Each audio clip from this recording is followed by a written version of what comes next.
Hi friends, welcome back to KL01 world of knowledge PSC ക്ലാസ്സുകളിലേക്ക് ഏവർക്കും സ്വാഗതം. എക്കണോമിക്സിൽ പഞ്ചവത്സര പദ്ധതികളെ കുറിച്ചാണ് നമ്മൾ നോക്കിക്കൊണ്ടിരുന്നത്. അതിൽ 9ാം പഞ്ചവത്സര പദ്ധതി കഴിഞ്ഞ ദിവസം ആരംഭിച്ചായിരുന്നു നമ്മുടെ ക്ലാസ്സുകൾ അവസാനിപ്പിച്ചത്. ഓക്കെ, അപ്പൊ അതിന്റെ ബാക്കി ഭാഗങ്ങളിലേക്കാണ് നമ്മൾ പോകുന്നത്. ഗ്രാമീണ വികസനവും വികേന്ദ്രീകൃത ആസൂത്രണവും 9ാം പഞ്ചവത്സര പദ്ധതിയുടെ ഉപലക്ഷ്യങ്ങളാണ്. സ്ത്രീ ശാക്തീകരണം ലക്ഷ്യമിട്ട പഞ്ചവത്സര പദ്ധതിയാണ് 9ാം പഞ്ചവത്സര പദ്ധതി. ജനകീയ പദ്ധതി എന്നറിയപ്പെടുന്ന പഞ്ചവത്സര പദ്ധതി 9ാം പഞ്ചവത്സര പദ്ധതിയാണ്. ജനകീയ പദ്ധതി, പിന്നെ എന്താണ്, സ്ത്രീ ശാക്തീകരണം ലക്ഷ്യമിട്ട പഞ്ചവത്സര പദ്ധതി, ഇതെല്ലാം 9ാം പഞ്ചവത്സര പദ്ധതിയാണ്. രണ്ടാമത്തെ ആണവ പരീക്ഷണം 1998 മെയ് 11 മുതൽ 13 വരെ. അപ്പോൾ എന്താ പറയുന്നത്, മെയ് 11 മുതൽ 13 അല്ല, 1998 മെയ് 11, 13 ഇന്ത്യ നടത്തിയത് രണ്ടാമത്തെ ആണവ പരീക്ഷണം ഇന്ത്യ നടത്തിയത് രഹസ്യനാമം ഓപ്പറേഷൻ ശക്തി 9ാം പഞ്ചവത്സര പദ്ധതി കാലത്താണ്. ഓക്കെ, ദെൻ കുടുംബശ്രീ ആരംഭിച്ചത് 9ാം പഞ്ചവത്സര പദ്ധതി കാലത്താണ്. കുടുംബശ്രീ എപ്പോഴാണ് ആരംഭിച്ചത്? 9ാം പഞ്ചവത്സര പദ്ധതി കാലത്താണ്. 1998 മെയ് 17. 1998 മെയ് 17 കുടുംബശ്രീ ആരംഭിച്ച 9ാം പഞ്ചവത്സര നമ്മുടെ എന്താ പറയുന്ന ആ കാലഘട്ടം, 9ാം പഞ്ചവത്സര പദ്ധതിയുടെ കാലഘട്ടം എന്ന് പറയുന്നത് 1998 മെയ് 17. പ്രാഥമിക വിദ്യാഭ്യാസത്തിന്റെ നിലവാരം ഉയർത്തുന്നതിനായുള്ള സർവശിക്ഷാ അഭിയാൻ SSA 2001. ഭീകരവാദം തടയുന്നതിനായി ഇന്ത്യൻ പാർലമെന്റ് പാസാക്കിയ POTA prevention of terrorism act 2002 March 28 എന്നിവ നിലവിൽ വന്നത് 9ാം പഞ്ചവത്സര പദ്ധതിയുടെ കാലത്താണ്. 9ാം പഞ്ചവത്സര പദ്ധതി കാലത്താണ് പോട്ടയും SSA 2001 ഒക്കെ നിലവിൽ വന്നത്. ഓക്കെ, ലക്ഷ്യമിട്ടത് 6.5% വളർച്ചാ നിരക്കാണ്. എന്നാൽ നേടിയത് 5.4% വളർച്ചയാണ് കേട്ടോ. 6.5% വളർച്ചാ നിരക്ക് ലക്ഷ്യമിട്ടോ, നേടിയത് 5.4% വളർച്ചാ നിരക്ക്. അടുത്ത 10ാം പഞ്ചവത്സര പദ്ധതിയാണ്. 2002 മുതൽ 2007 വരെ ഉണ്ടായിരുന്ന 10ാം പഞ്ചവത്സര പദ്ധതി. 10ാം പഞ്ചവത്സര പദ്ധതിയുടെ ലക്ഷ്യങ്ങൾ നോക്കാം.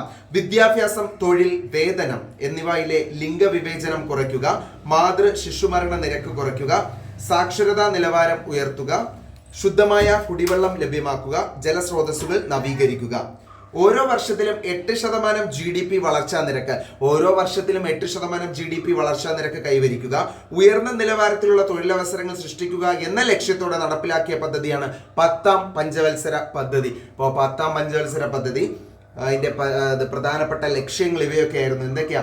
വിദ്യാഭ്യാസം, തൊഴിൽ, വേതനം എന്നിവയിലെ ലിംഗവിവേചനം കുറയ്ക്കുക, മാതൃ ശിശു മരണ നിരക്ക് കുറയ്ക്കുക, സാക്ഷരതാ നിലവാരം ഉയർത്തുക, ശുദ്ധമായ കുടിവെള്ളം ലഭ്യമാക്കുക, ജലസ്രോതസ്സുകൾ നവീകരിക്കുക. ഓരോ വർഷത്തിലും 8% GDP വളർച്ചാ നിരക്ക് കൈവരിക്കുക, ഉയർന്ന നിലവാരത്തിലുള്ള തൊഴിലവസരങ്ങൾ സൃഷ്ടിക്കുക എന്ന ലക്ഷ്യത്തോടെ നടപ്പിലാക്കിയ പദ്ധതിയാണ് 10ാം പഞ്ചവത്സര പദ്ധതി. ലക്ഷ്യമിട്ടത് 8% വളർച്ചാ നിരക്കാണ്. എന്നാൽ നേടിയത് 7.6% വളർച്ചാ നിരക്കാണ്.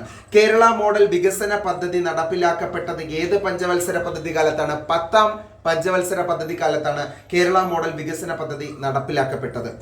അടുത്ത 11ാം പഞ്ചവത്സര പദ്ധതിയാണ് നമ്മൾ നോക്കുന്നത്. 2007 മുതൽ 2012 വരെ ഉണ്ടായിരുന്ന പഞ്ചവത്സര പദ്ധതിയാണ് 11ാം പഞ്ചവത്സര പദ്ധതി. 11ാം പഞ്ചവത്സര പദ്ധതിയുടെ പ്രഖ്യാപിത ലക്ഷ്യം എല്ലാവരെയും ഉൾക്കൊള്ളിച്ചുകൊണ്ടുള്ള വളർച്ച, ഇൻക്ലൂസീവ് ഗ്രോത്ത്. ഭക്ഷ്യവസ്തുക്കളുടെ സുസ്ഥിരതയ്ക്ക് മുൻഗണന നൽകിയ പഞ്ചവത്സര പദ്ധതിയാണ് 11ാം പഞ്ചവത്സര പദ്ധതി. ആധാർ പദ്ധതി, ആം ആദ്മി ബീമ യോജന എന്നിവ നടപ്പിലാക്കിയ പഞ്ചവത്സര പദ്ധതി 11ാം പഞ്ചവത്സര പദ്ധതി.